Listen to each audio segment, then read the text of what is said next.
We have seen 7 different Yonko crews. What makes each of them unique? In individual combat, it seems that most Yonko captains are on a comparable level to each other. However, what makes the balance of power among the 4 emperors so interesting is how Oda thought of various factors that go beyond each individual captain's strength. In crafting each Yonko empire, there are a multitude of other aspects that were written in. From subordinates, to territories, to alliances, to strategies, all of which come together to make an extremely varied landscape in the pirate world, where every single Yonko crew that we've seen has their own unique strengths that seem to give them a personalized advantage over the competition. That's why looking across the series at every Yonko crew, the Whitebeard Pirates, the Red-Haired Pirates, the Beast Pirates, the Big Mom Pirates, the Blackbeard Pirates, Cross Guild, and finally the Straw Hat Pirates, no 2 empires are alike. They all have their own unique brand and their own unique specialties that make them a force to be reckoned with.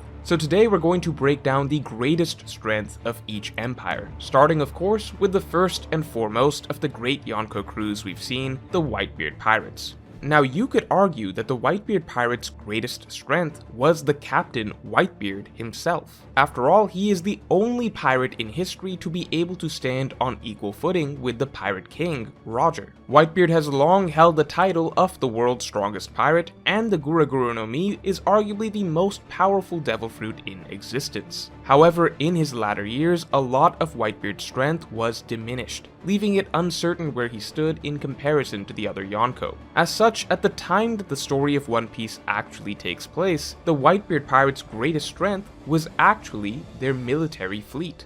Out of all the Yonko crews that we've seen so far, it's very possible that only the Whitebeard Pirates would have been able to amass such a large armada to have a legitimate all-out war against the world government. To begin with, the actual core fleet of the Whitebeard Pirates is in itself ridiculously stacked. There are 16 full divisions and countless powerful fighters, including Marco, Jozu, Vista, and Ace, all of whom have an extensive list of impressive showings against the very best the world government has to offer. On top of this, even the lower division commanders were shown to be comparable to the Marines' best vice admirals. And when we did finally get a full spotlight on one of the lower division commanders, even someone like Izzo proved to be just as strong as CP0's best. But all of this still only makes up a small part of Whitebeard's fleet. Whitebeard was a true protector of the seas, taking various nations and pirate crews under his wing, and in turn this meant that the Whitebeard Pirates had countless powerful allies from across the New World that would all come together to willingly go into war with him. The full allied forces of the Whitebeard Pirates included heavy hitters like Jinbei and Oars Jr., as well as various infamous pirate crews. Overall, it certainly seems that the full military force of the Whitebeard Pirates likely posed the greatest individual threat to the world government when considering both quantity and quality, especially in light of recent showings from other Yonko crews. However, while Whitebeard's overall force was likely the greatest, in terms of pure quality of the core crew, it is most likely the Red-Haired Pirates that would stand out as number 1.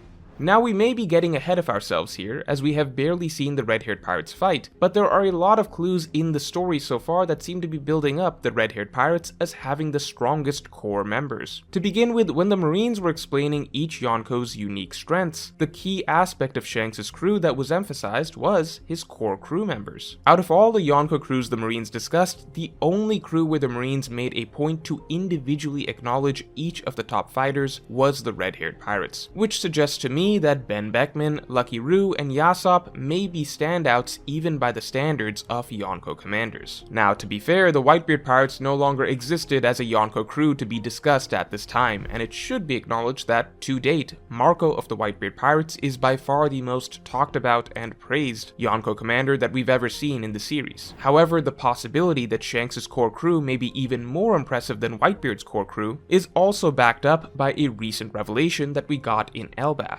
See, Shanks has a giant fleet as well, just like Whitebeard, just like Big Mom, just like even the Straw Hat Pirates at this point. But the difference is that Shanks' fleet doesn't really add to his military strength. In fact, his fleet is a detriment. They are practically a liability in battle, needing to be protected. Yet, despite the red-haired pirates having such a weak fleet, they are still able to command the same respect as other Yonko empires. The red-haired pirates are still able to maintain their status and their territories despite being seemingly severely disadvantaged when it comes to the numbers game. Perhaps this is too much of an assumption, but to me this would logically suggest that the red-haired pirates' core crew must be particularly strong. This seems consistent with the additional praise that the Marines made sure to heap on the individual fighters of the red-haired pirates. Not to mention, the core members of the red-haired pirates alone were considered a significant enough threat that both the Marines and the Blackbeard Pirates decided it was not worth continuing the war any longer. However, good fighters aren't everything. When you can't beat your opponents fairly, then why not just use broken weapons? That's the Beast Pirates' motto after all, as their unique advantage that no other Yonko crew seems to have is their weapons. That's right, Kaido specifically took over Wano to turn the nation into a weapons factory. Kaido also has his own personal weapons developer, Queen, and on top of that, Kaido's been the primary buyer of various chemical weapons from Caesar Clown. The Beast Pirates are all about gaining an advantage by having the best weapons, and ultimately investing in weapons was an extremely smart business decision by Kaido, considering the fact that if one of the very best that your crew has to offer is Jack, then you know you're not going to become Pirate King based on quality of fighters alone. That's why over the course of Zou and Wano, we saw that a huge part of what makes the Beast Pirates so dangerous is that they have a lot of deadly weapons to fall back on. The war against the Minks was dead even, but ultimately the Beast Pirates won it entirely thanks to their poison gas weapon.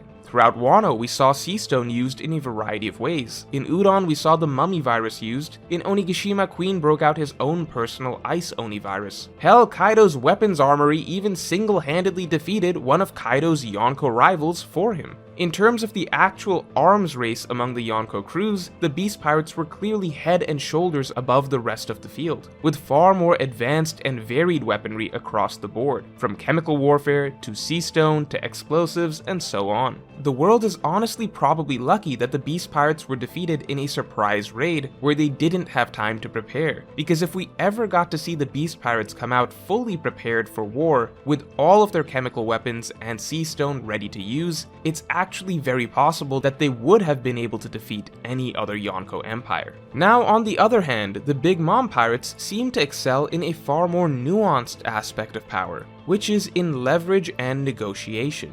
Big Mom makes a lot of alliances, but unlike, say, Whitebeard or Shanks, it is not through friendship. And unlike Kaido, Big Mom does not beat nations or crews into submission by force. The Big Mom Pirates are more political in how they operate. Again, they utilize varying degrees of leverage and negotiation to get their way. For instance, Big Mom negotiates a deal with Germa 66 to get her hands on their technology. Now, how does she get Sanji to follow through on the deal that she arranged? She uses Zeph as leverage to force Sanji to obey the terms of the deal. Similarly, various underworld brokers seem to work hand in hand with Big Mom, many of them attending her famous tea parties. Now, what happens if someone turns her down? They get their family member's head sent to them in a box. Along those lines, Big Mom had a sort of protection racket going on where she would offer the security of a Yonko crew as a shield to a nation like Fishman Island in exchange for exorbitant amounts of payment. Out of all the Yonko crews, the Big Mom Pirates really function the most like a giant organized mafia.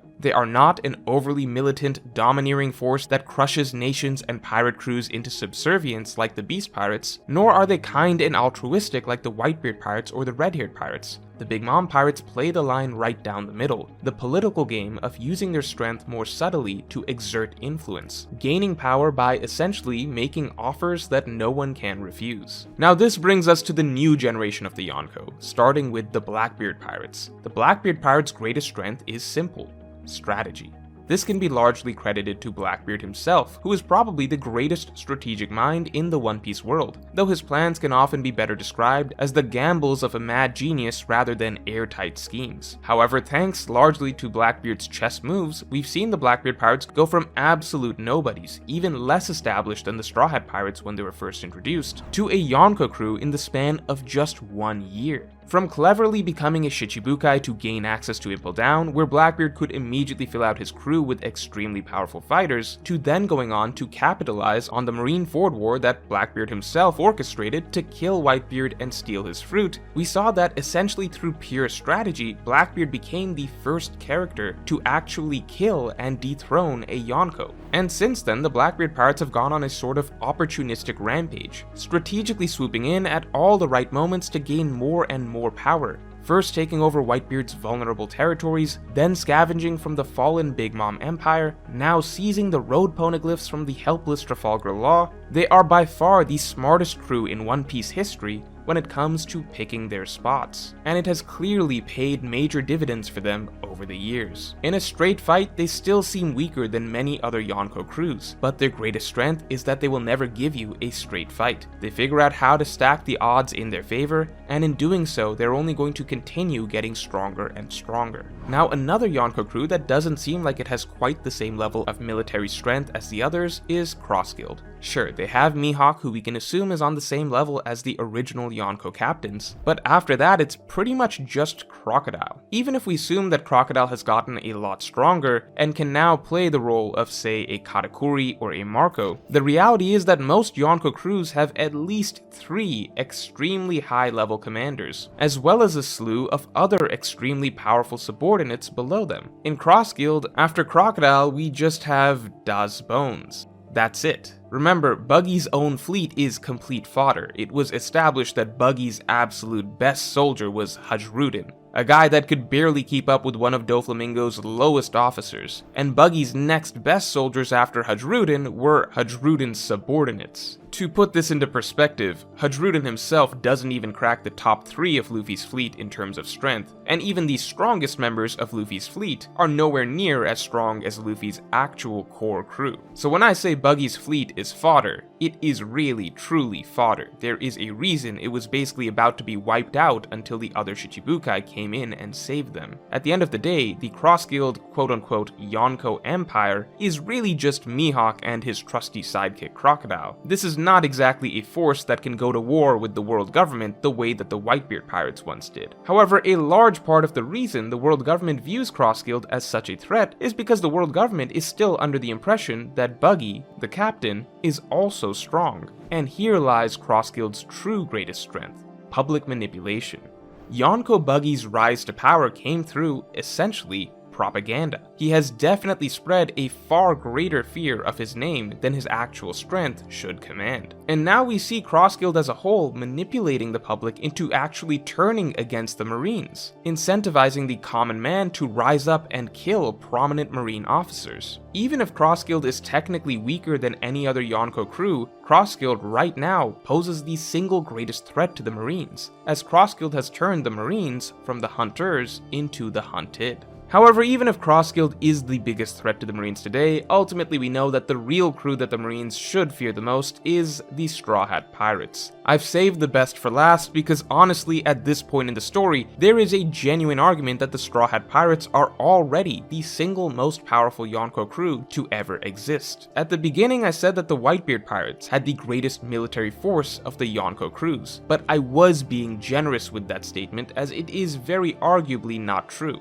Because the Straw Hat Pirates' core crew is certainly already comparable to any other Yonko's core crew, but the Straw Hat Pirates also have their own grand fleet of powerful fighters from across the New World and 5,600 soldiers. And the Straw Hats also have countless powerful allies that they could potentially call upon, from Marco to Boa Hancock to even mighty nations like Wano, Zou, and Fishman Island. Meaning there is a very legitimate argument that if the Straw Hats went to war today and called upon every ally that they could reasonably rely upon, they would already make for a more formidable enemy than what Whitebeard brought to the table at Marineford. Now, I did give the nod to the Whitebeard Pirates in that department of overall military strength for now, purely out of respect for the old man, and so instead I would say that the greatest strength of the Straw Hat Pirates is their growth rate. See, while the Blackbeard Pirates technically technically became a Yonko crew the fastest, going from essentially complete unknowns to officially a Yonko crew in just 1 year. That mainly reflects their fast rise in reputation and notoriety. In terms of actual growth in strength, as well as allies and resources, the Straw Hats are unrivaled.